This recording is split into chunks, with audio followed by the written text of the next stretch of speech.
Mesdames, Messieurs, bonjour. Goedemorgen iedereen. On est mardi 14 avril. J'espère que vous vous portez bien, que vous prenez soin les uns des autres, que vous restez chez vous et que vous respectez au mieux ces consignes de santé publique. Je vais tout de suite passer la parole à Emmanuel pour faire le point de la situation pandémique en Belgique. Bonjour à tous. Goedemorgen iedereen. Nous faisons aujourd'hui le point sur la situation d'hier, donc du 13 avril. En ce qui concerne les hospitalisations, hier, 242 personnes ont été hospitalisées et 161 personnes ont pu quitter l'hôpital. Cela porte aujourd'hui à 5 536 le nombre de personnes hospitalisées dans le cadre d'une infection à coronavirus. Parmi celles-ci, 1223 sont aux soins intensifs, c'est une diminution de 11 par rapport à hier, et 915 ont besoin d'une assistance pour respirer, c'est une diminution de 25 par rapport à hier. En ce qui concerne les décès, 90 personnes sont décédées dans les hôpitaux durant la journée d'hier, et nous avons également été informés de 171 décès suspects pour infection à coronavirus dans les maisons de repos. Parmi ces décès, 125 étaient en Flandre, 108 en Wallonie et 29 à Bruxelles. Au total, 52% des décès ont eu lieu dans un contexte hospitalier en Belgique et le nombre total de décès à ce jour est de 4157, un chiffre qui comprend à la fois les cas confirmés d'infection à coronavirus et les cas suspectés de décès liés à une infection à coronavirus. Durant la journée d'hier, 2081 tests ont été réalisés dans les réseaux de laboratoires de biologie clinique, parmi lesquels 530 ont été diagnostiqués positifs pour le coronavirus. 332 étaient en Flandre, 129 en Wallonie, 62 à Bruxelles. Ces chiffres ne comprennent pas pour l'instant les tests réalisés dans le cadre des maisons de repos. À ce jour, 7500 tests ont été réalisés pour les maisons de repos, et donc dont les résultats sont déjà disponibles pour les médecins, mais n'ont pas encore été intégrés dans le rapport journalier.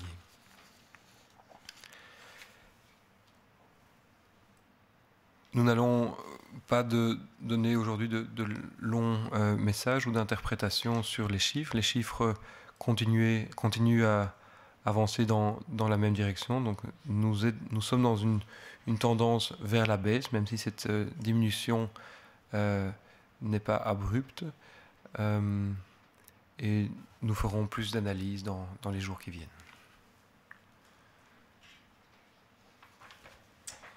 Goedemorgen iedereen, bonjour tout le monde. Het is weer tijd voor de update van 13 april deze keer. De afgelopen 24 uur zijn er 242 nieuwe patiënten opgenomen in het ziekenhuis en 161 patiënten hebben het ziekenhuis mogen verlaten. Dat brengt het totaal aantal patiënten in onze ziekenhuizen op 5536.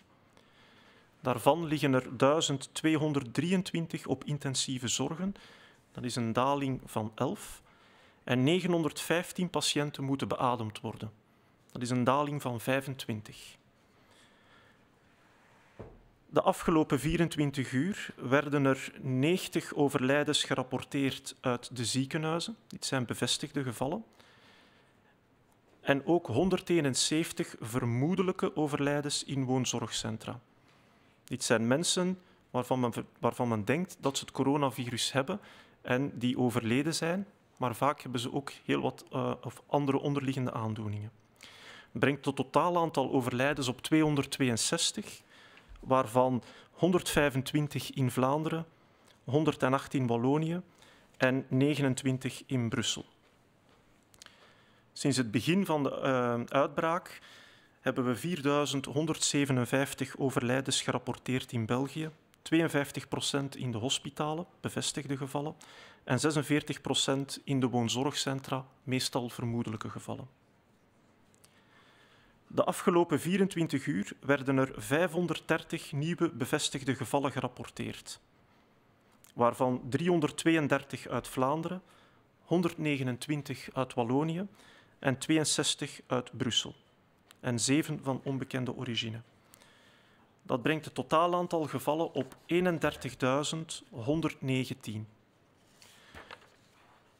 Er werden gisteren in totaal 2081 testen uitgevoerd in de gemeenschap. En ondertussen zijn er ook 7500 testen uitgevoerd voor de woonzorgcentra.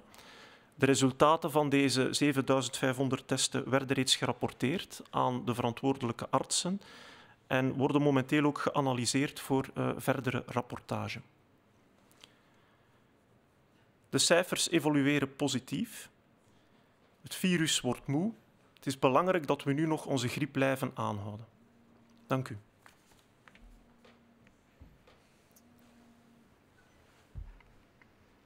Les chiffres quotidiens sont chaque jour à nouveau une confrontation assez dure avec la réalité.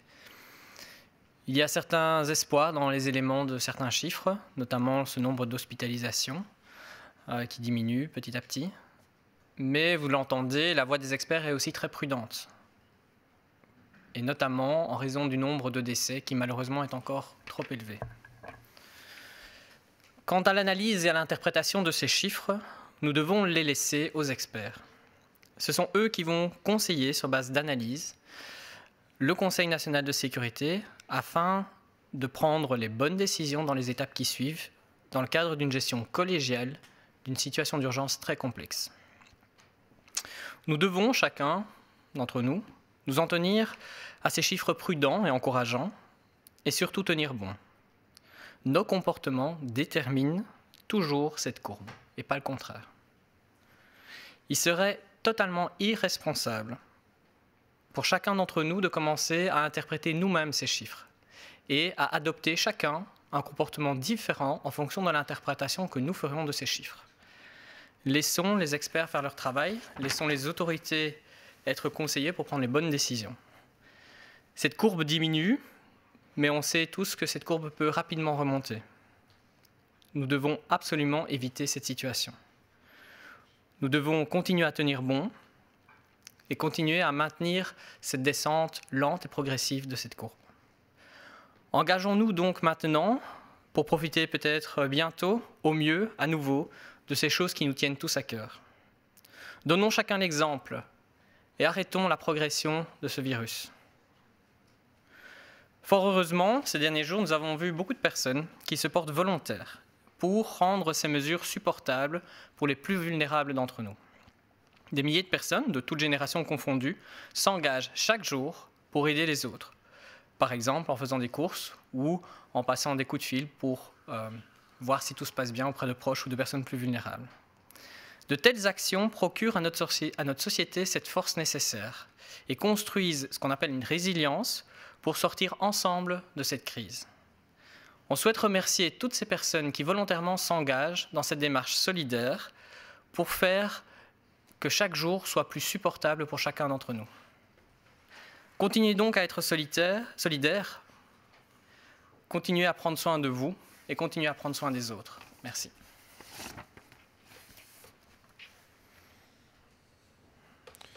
Goedemorgen. De dagelijkse cijfers zijn elke dag opnieuw een harde confrontatie met de realiteit. Er zijn hoopgevende elementen, voornamelijk het dalend aantal ziekenhuisopnames. Dat stemt de experten voorzichtig hoopvol, maar het aantal overlijdens blijft zeer hoog. De analyse en de interpretatie van deze cijfers moeten we overlaten aan de experten. Zij zullen op basis van hun analyses de Nationale Veiligheidsraad adviseren over de volgende te nemen stappen in het beheer van deze complexe situatie. We moeten ons optrekken aan de voorzichtige bemoedigende cijfers en blijven volhouden. Ons gedrag bepaalt immers de curve en niet andersom. Het zou heel onverantwoord zijn als de mensen zelf de cijfers nu gaan interpreteren en hun gedrag gaan aanpassen. De dalende curve kan immers heel snel opnieuw naar boven schieten. Dit moeten we absoluut vermijden. We moeten blijven volhouden om de curve volledig naar beneden te halen. moeten ons samen inzetten om daarna opnieuw dingen te doen waar we zo naar uitkijken. Geef mee het voorbeeld en stop het virus. Gelukkig zijn er heel veel mensen die zich dagelijks vrijwillig inzetten om de maatregelen draaglijk te houden voor de meest kwetsbaren in onze samenleving. Duizenden mensen van alle leeftijden zetten zich dagelijks in om anderen te ondersteunen in deze moeilijke periode, door bijvoorbeeld inkoop te gaan doen of telefonisch contact te houden. Dergelijke acties zorgen voor de nodige veerkracht in onze samenleving en geeft ons de nodige weerbaarheid om hier samen uit te geraken. We bedanken iedereen die hieraan meewerkt. Al deze vrijwilligers maken een daadwerkelijk verschil in deze moeilijke situatie. Blijf deze solidariteit volhouden. Blijf zorgen voor jezelf en voor elkaar. Dank je wel. Nous allons prendre les quelques questions que nous avons reçues. Je tiens néanmoins à préciser que nous avons reçu énormément de questions relatives aux mesures, aux décisions qui sont attendues pour la suite des semaines à venir. Malheureusement, nous n'allons pas répondre à ces questions aujourd'hui, tout de suite, étant donné que, vous le savez, il y a énormément d'experts, de collaborateurs qui travaillent dans différents groupes de travail, dans différentes cellules de crise, pour aujourd'hui conseiller au mieux les autorités au regard de l'évolution de la situation, aujourd'hui en Belgique. Vous comprenez que nous allons attendre les résultats de ces analyses et aussi les décisions du Conseil national de sécurité qui sont attendues pour demain. Mais bien entendu, nous reviendrons pour répondre au mieux à vos questions par rapport au suivi de la situation. Néanmoins, certaines questions vont être posées auxquelles on va répondre immédiatement.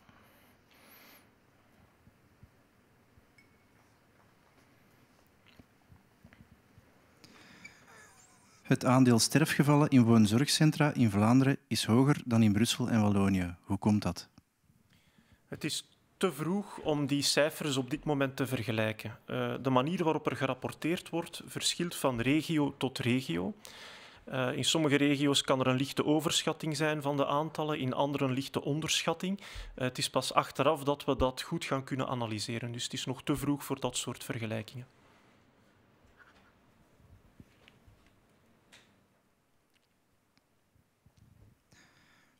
La proportion de décès dans les maisons de repos en Flandre est plus élevée qu'à Bruxelles et en Wallonie. Pourquoi? Bien, nous pensons qu'il est encore trop tôt à ce stade pour tirer des tendances et certainement des conclusions. Il faut savoir que le système de rapportage, comme vous le savez, des décès dans les maisons de repos peut prendre du temps et donc il peut y avoir certains décalages qui peuvent expliquer momentanément certaines différences. Et il faut aussi prendre en considération le fait que, comme vous le savez, parmi toutes ces personnes décédées, toutes les personnes n'ont pas pu bénéficier d'un test qui affirmait réellement une infection à coronavirus. Et donc, pour un certain nombre de raisons, ces chiffres aujourd'hui, et certainement les différences entre les régions, il faut les regarder avec prudence. Le CHU de Liège a validé un test sérologique rapide. Est-il prévu d'utiliser ce type de test à grande échelle dans la stratégie de sortie du confinement? Donc, les tests sérologiques sont des tests qui permettent de détecter la présence d'un grand nombre d'anticorps qui peuvent apparaître après une infection à coronavirus. C'est évidemment une information qui est importante et il est prévu en Belgique de déployer ce type de test après avoir validé les différentes techniques qui sont aujourd'hui disponibles. Et donc, nous sommes en train de faire le bilan de tous ces tests disponibles, voir lesquels sont les plus appropriés et les meilleurs pour mettre en place en Belgique. Et oui, il y aura un déploiement dans les prochaines semaines de ces tests en Belgique, toujours avec la notion de à qui et dans quel contexte est-ce qu'on peut retirer le plus d'informations et à quelles personnes devront bénéficier en priorité de ce type de test, car du jour au lendemain, 11 millions de personnes ne pourront pas être testées. C'est une réalité que tout le monde connaît. Et donc, dans les prochaines semaines, il y aura une mise à disposition progressive de ce type de test.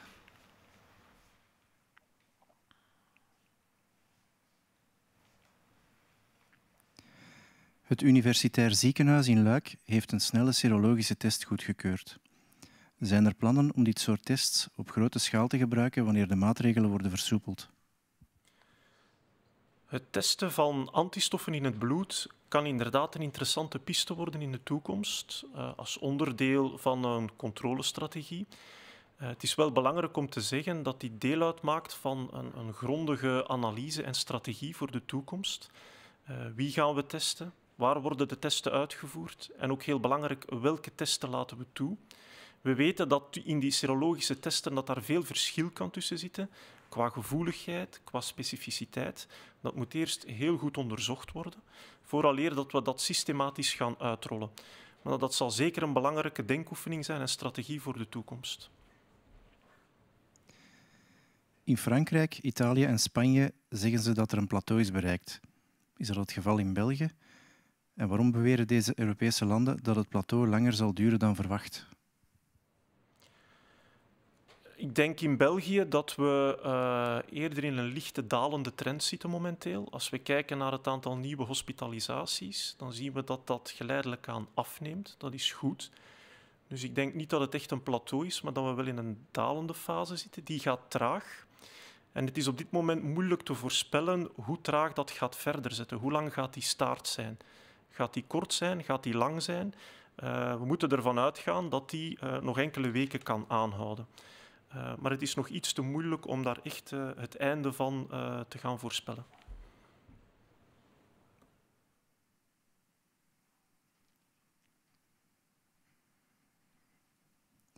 En France, en Italie et en Espagne, on affirme qu'on a atteint un plateau. Est-ce le cas en Belgique? Pourquoi ces pays européens affirment que le plateau durera plus bien longtemps que prévu? La situation en Belgique, ce qu'on observe en termes d'hospitalisation, par exemple, montre non pas un plateau, mais une diminution lente, mais qui a l'air de se confirmer.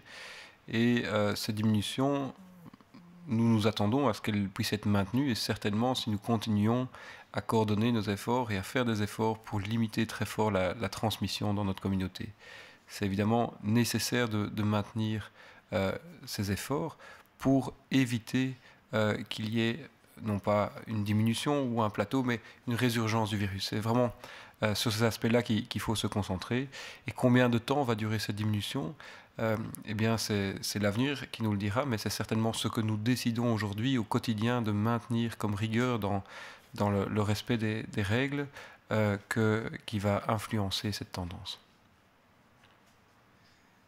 Il est question d'éviter la situation comme en Italie et Espagne.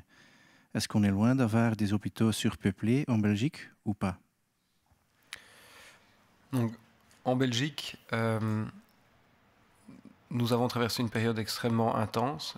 Il y a encore énormément de personnes hospitalisées dans les hôpitaux et qui sont aujourd'hui aux soins intensifs, qui nécessitent des soins extrêmement lourds. La situation de la surcharge dans les hôpitaux, nous avons à ce jour toujours pu l'éviter, non seulement en augmentant les capacités de lits de soins intensifs, mais aussi à travers toutes les mesures que nous avons prises pour éviter qu'un trop grand nombre de personnes soient infectées en même temps, au même moment. Cette situation, nous avons pour l'instant pu l'éviter, cette situation de surcharge, mais il faut bien garder à l'esprit que si nous relâchons tous les efforts aujourd'hui, alors que nos hôpitaux sont déjà très chargés, inévitablement nous nous retrouverions dans une situation comme celle que vous avez mentionnée.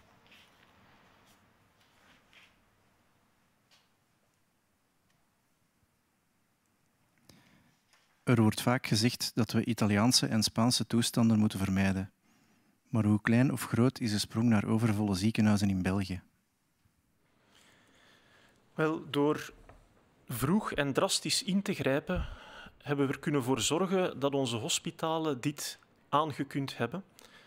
We mogen wel niet vergeten dat er momenteel nog meer dan 5500 mensen in de hospitalen liggen. Meer dan 1200 mensen op intensieve zorgen. Dat is heel veel, dat is heel intens. Op dit moment is dit beheersbaar, zolang we de huidige maatregelen nog blijven volgen.